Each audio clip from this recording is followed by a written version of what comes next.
This is another iRaw podcast. About 10 years ago, I had one of those long days that just drains you. I picked up my son from school.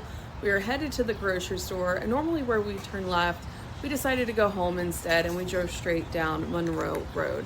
And sitting in the middle of the road was this little black thing, and the cars just kept driving around it. And as we got closer, we realized that it was a kitten. So I pulled my car kind of parallel to shield it from the traffic. And as I got out of my car, this kitten walked straight over towards me, and it lifted both its front paws up into the air onto my leg as if it wanted to be picked up. And you know how people joke about the universal cat distribution system? Well, apparently it decided that we were the chosen family that day. We tried to do the responsible thing and take the kitten to a no-kill shelter that was closed for the day, and we already had a cat and 3 dogs, and we definitely didn't want another animal in the house. But this little kitten stayed the night with us, and we just fell in love. He was so tiny, probably about 6 weeks old. And the next day we took him to the vet, and they asked what his name was, and we said Mr. Socks because he had little white feet. And the vet laughed and said, "Nope, you're gonna have to pick something else." So we named him after the road where we found him, Monroe. And I can honestly say that he's one of the sweetest, most loving cats I've ever known. His picture's on the cover of the podcast. So he's a black cat, and he's not unlucky at all. Welcome to Wildly Unplug, sharing stories of nature, conservation, and creativity. Discover what develops when you unplug and step outdoors. Welcome to Wildly Unplug, the podcast where we reconnect with nature through art, storytelling, and creative exploration. I'm Connolly, and with Friday the 13th coming up, I thought it would be the perfect time to talk about something spooky. Not ghosts, not horror movies, but animals. Because sometimes some of these creatures that we fear the most are actually the most important animals in the natural world. But where did Friday the 13th even come from? Superstition around it goes back centuries. The number 13 has long been considered unlucky in Western culture. Some historians trace it back to Norse mythology, where a chaotic 13th guest disrupted a gathering of the gods.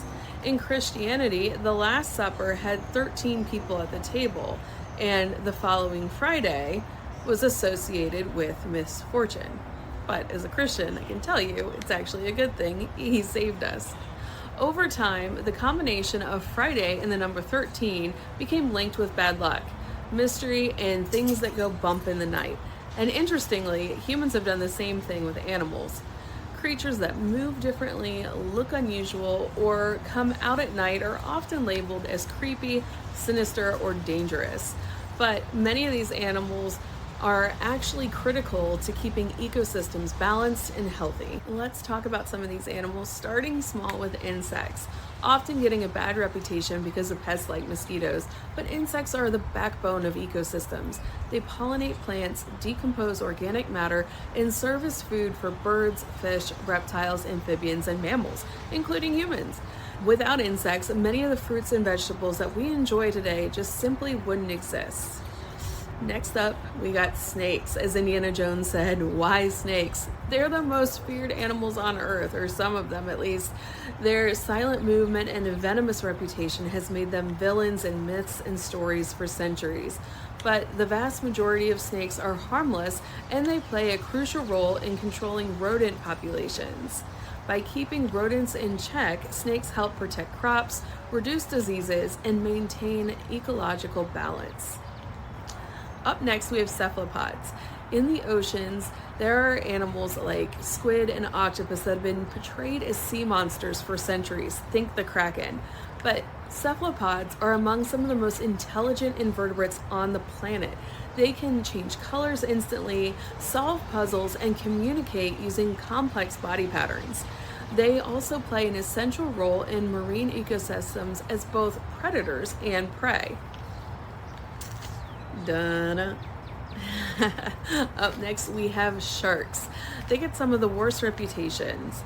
Movies and sensational headlines have portrayed them as ruthless killers, but sharks are apex predators, and they help maintain healthy ocean ecosystems.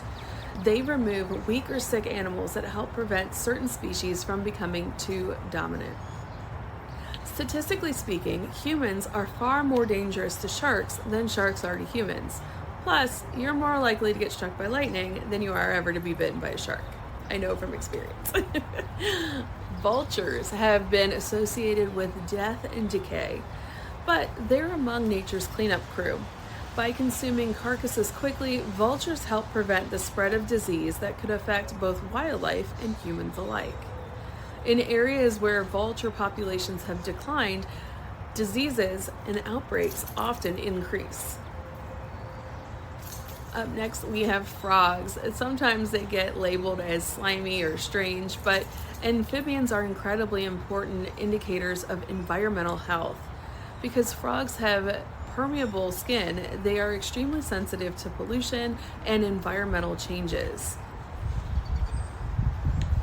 If frogs disappear from an ecosystem, it's often an early warning sign that something is terribly wrong. Bats are often portrayed as creatures of darkness and vampires in folklore, but bats are actually architecturally heroes.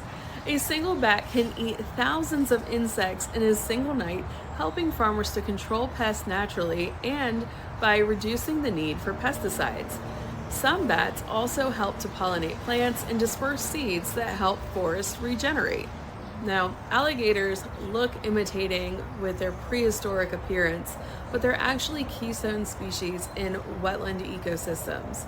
Their nesting and digging behaviors create small wetlands called gator holes, which provide refuge for fish, birds, and amphibians during the dry seasons. Entire ecosystems benefit from their presence. We could talk about a ton more animals, but we'll end today where we started, on black cats. For centuries, cats have been linked to witches, superstition, and bad luck. During the Middle Ages, in Europe, people believed witches could transform into black cats, or that these animals were supernatural companions. But in many parts of the world, black cats are actually considered to be symbols of good luck and prosperity. And for me, whenever someone mentions a black cat being unlucky, I think about Monroe, a tiny kitten sitting in the middle of the road, and how one unexpected moment changed our lives in the best way possible. So when we think of cool animals, we often think of lions, dolphins, or eagles. And some of the most fascinating and ecologically important creatures are the ones people misunderstand the most. And I hope this podcast has helped to change your mind just a little bit. Nature doesn't create villains, it creates balance. And sometimes the animals that make us uncomfortable are the ones quietly doing the most important work behind the scenes. The next time that you see a snake, a bat, or a vulture, or even a black cat crossing your path, maybe it isn't bad luck at all. Maybe it's just nature doing exactly what it's supposed to do. Thank you for spending a little bit of time unplugging with me today. I hope you have a very lucky Friday the 13th. If you've enjoyed this episode, share it with someone who might see animals a little bit differently after listening. If you'd like to learn how to unplug more, you can download the guide in the link, and sometimes the wild isn't very far away at all. Sometimes it's in your backyard, right in front of us. We just have to take a closer look. Until next time, get outside, see what develops, and stay wild. Wildly Unplugged podcast is a production of Wild Development Studio. The views, opinions, and statements expressed by individuals during Wild Development Studio's productions do not necessarily reflect the views or opinions of Wild Development Studio or its affiliates. Participation in any activities, expeditions, or adventures discussed or promoted during our content may involve inherent risks. It is strongly advised that individuals conduct thorough research, seek professional guidance, and take all necessary precautions before engaging in such activities or venturing into wilderness areas. Wild Development Studio, its representatives, or employees shall not be held responsible for any injury, loss, damage, accident, or unforeseen incident that may occur as a result of participating in activities inspired by or discussed in our content. By choosing to engage with our content or act upon any information provided, individuals do so at their own risk and discretion.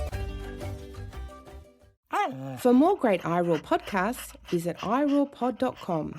That's IROARPOD.com.